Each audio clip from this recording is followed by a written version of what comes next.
So this is creatine in powder form, this is creatine in gummies form. So এটা nutrition report থেকে আমি recently নিছি। Normally আমি creatine powder ফর্মে খাচ্ছি অনেক বছর ধরে, so I decided to try out something different. তো এটা আমি ফার্স্ট টাইম খাবো। Let's see the test.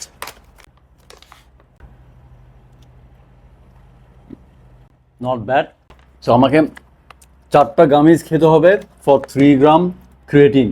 তো আমি নর্মালি 1 স্কুপে ক্রিয়েটিন নিচ্ছি, এখন মেনটেন্স স্টেজে আছি। So I take around 3 gram creatine. So এখানেও 4টা গামিজ খেতে হবে যদি আমি 3 গ্রাম ক্রিয়েটিন খেতে চাই। আপনারা নিশ্চয়ই জানেন ক্রিয়েটিন হচ্ছে মোস্ট রিসার্চ এবং safest supplement in the world. এটার ইউজার অনেক বেশি এবং এটার কাজটা কি, এটা কি করে আসলে? তো ক্রিয়েটিন আমাদেরকে কি বাল্কি বা ফ্যাট করে ফেলে? Absolutely not. ক্রিয়েটিন কখনো ফ্যাট বা বাল্কি আপনাকে করবে না। So what happen when you have the creatine, creatine মাসেলসের ভেতরে পানি ধরে রাখে, ইন্ট্রাসেলুলার নট এক্সট্রা সেলুলার। এটা মাসেলসের বাইরে থাকে না। দ্যাট মিনস আপনাকে কখনো বাল্কি বা ফ্যাট লুক দিবে না। 2 থেকে 5 gram creatine is good enough depending on your body weight. এটার ফ্লেভার হচ্ছে blue raspberry, total 80 gummies 20 serving, তার মানে এটা টোটাল 20 ডেজ লাগবে শেষ হতে।